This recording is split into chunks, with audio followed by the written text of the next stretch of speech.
Hi everyone, in this video we are on page 3 of the note packet, which has a front page that looks like this, and we're going to be delving a little bit deeper into Venn diagrams. Now, as we start drawing our own Venn diagrams, something we're going to need to be very careful about is using labels. As I discussed in the videos from yesterday, when we are considering Venn diagrams, we have to consider things that are in set A and in set B, but also things that are only in the universal set. So that's why we always need to draw the circles and the box around our Venn diagram. Now, we've got some different representations of sets in section B and section C. This is another way of showing set relationships. We'll primarily be looking at these Venn diagrams, but we're going to be exploring some of our definitions with subsets and intersections in terms of these images. So this is diagram A, diagram B, and diagram C as shown here. So looking at the first part of this table, it says, is A a subset of B? And if so, what region names that subset? Now, in order for something to be a subset, it has to be completely contained in the other set. So is set A entirely contained in set B? The answer is no. Part of A is a subset of B, but not all of set A. So this would be a no for image A. For B, is set A a subset of B? No, none of the elements in set A are in set B. So that would be a no as well. But in this very last diagram, is set A a subset of B? Because the entirety of set A is contained within set B, this would be a yes. So subsets, all of the elements need to be included in the larger set. Now, on the next one, it says, is B a subset of A? And if so, what region names that subset? So looking at this one, not all of B is contained in set A, so this would be a no. This one, none of the elements of B are contained in A, so that is a no. And in the very last one, is B a subset of A? No. So A is a subset of B, but there are elements in B that are not contained in A. So this one would be a no. Oh, and actually, folks, on this one, we forgot to name that region. Is A a subset of B? Yes. And what region names that subset? 3. So that's the region name for that subset. All right, and the next one, do A and B intersect? And if so, what region names that intersection? So in this one, do A and B intersect? They sure do in region 3. So yes, region 3. On the next one, do A and B intersect? No. And on the last one, do A and B intersect? Yes, they do. In region 3. Would it be easy to find the union of A and B? And if so, what region names that union?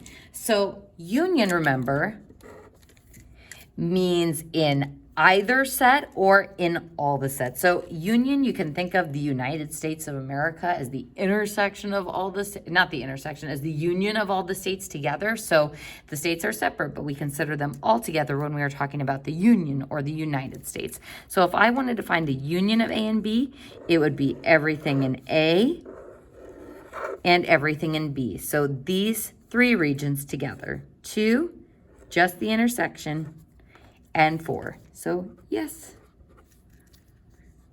2 plus 3 plus 4. Moving on to B, would it be easy to find the union of A and B? Sure, we would take all of the elements in A plus all of the elements in B, or region 2 plus region 3. For the last one, the union of A and B, yes, all the elements in A and all the elements that are just in B, so 2 and 3. Next one, what regions name the complement of A? So the complement of A is everything that's not in A. So that would be region 4 and region 1, everything that's outside of the A circle in the universal set. So yes, 1 and 4. Actually, we don't need a yes there. Just region 1 and 4.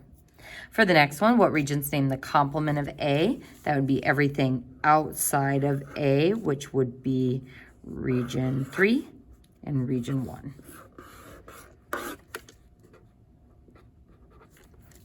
For this one, the complement of A would be everything outside of A. So that would be this region 2 and region 1. Everything outside of A that is in the universal set. So hopefully, folks, that gives you some more visualization on some of those definitions we've been using throughout the chapter. Subsets, unions, and complements, and intersection as well. So folks, in this next example, and this is going to help you with the practice set, we are going to be drawing a Venn diagram. Let me just tilt my camera down here. There we go. We are going to be drawing a Venn diagram that models this situation. And folks, I've added in some questions down at the bottom that you don't have to write out those questions, but we will be answering those questions. So first, draw a Venn diagram that models this situation. We've got a researcher collecting data on 100 total households. 76 of those households have a DVD player. 21 have a Blu-ray player. And 12 have both. So we've got people with DVD players, people with Blu-ray players, and people that have both. So folks, if we were to draw a Venn diagram for this, we would need 2 circles and then the rectangle for the universal set. So I'm going to start with the DVD player circle. People who have the DVD player. Then our next circle, people that have a Blu-ray player. And then our rectangle for the universal set.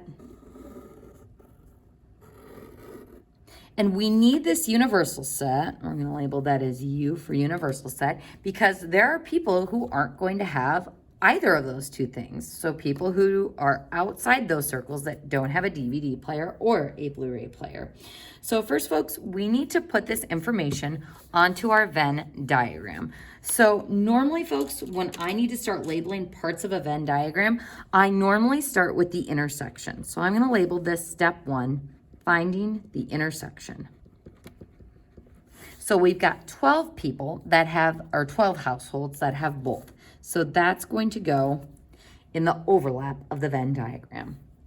Now, step number 2, I'm going to go to this piece of information that says 76 of them have a DVD player. Now, when I say 76 have a DVD player, I can't just write 76 over here in this part of the circle, because that would mean 76 only have a DVD player. So when I say 76 of them have a DVD player, that means in the entire DVD circle. So I'm going to draw, we'll go ahead and draw that as a darker circle there.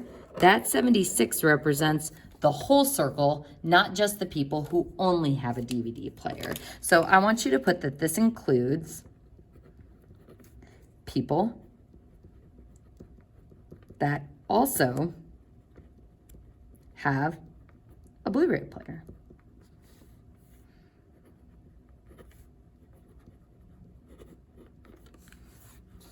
So if I want to label the parts of this, as in the region over here of how many people only have a DVD player, we would need to take 76, the total amount in our first circle, in our DVD circle, minus the intersection.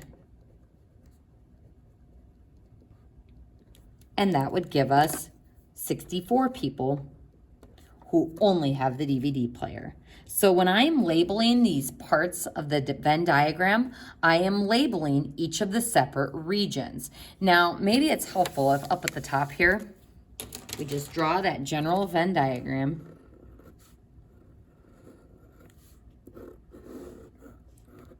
How many regions would I need to fill out for this Venn diagram? I would need to fill out this region. This is region 1. This region, the intersection, region 2. This region 3. And then the items outside of all of those regions, which would be region 4. So when I go to fill in a Venn diagram, I am always going to need those 4 numbers. Just in this part, the intersection of those two circles just in this circle and then outside of that region. So we have now filled in 2 of the 4 parts of this Venn diagram. Let's see if we can fill out our next part. It says 21 have a Blu-ray player. That means 21 are in that circle.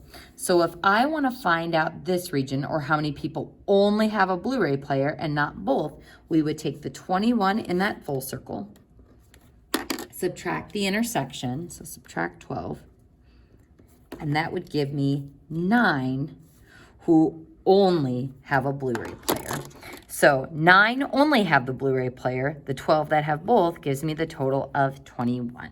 So folks, how am I going to figure out what goes in that last region or the ones that are outside of my 2 circles? This is where we have to go to that first part of information that says 100 households had data collected on them. So the 100 households, this is your universal set.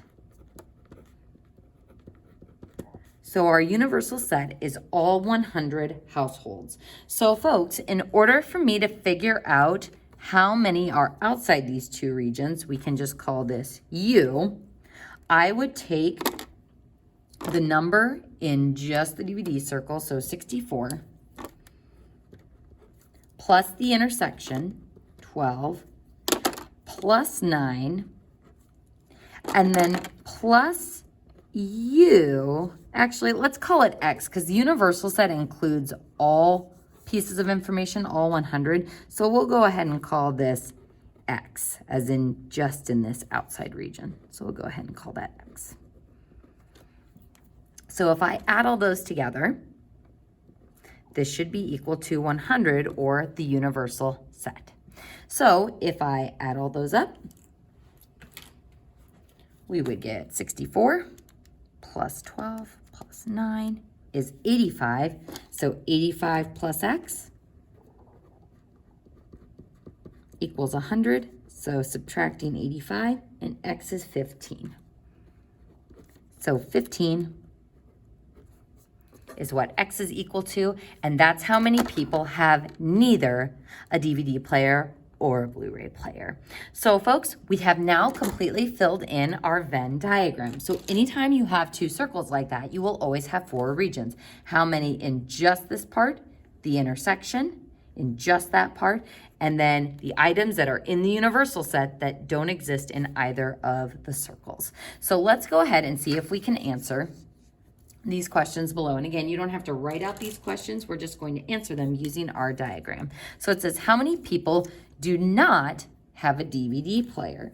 Well, the people who are outside of my DVD circle or outside of this pink circle are the items we are looking for. So the people that don't have a DVD player are the people who only have a Blu-ray player or don't have a DVD player or a Blu-ray player. So 9 plus 15, or 24 people, 24 households. How many people have neither a DVD player or a Blu-ray player? That's going to be the people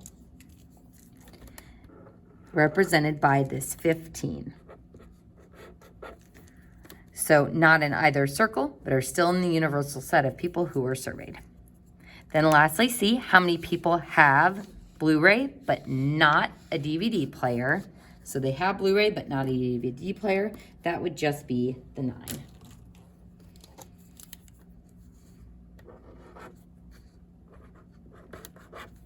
So this is a great problem, and it shows us how we can organize the data in a Venn diagram, and also how we can use that Venn diagram to answer questions. So that concludes page 3. In the next part, we're going to turn to page 4. So in this, folks, I'm going to go ahead and end the page 3 video here. We'll do page 4 as a separate video.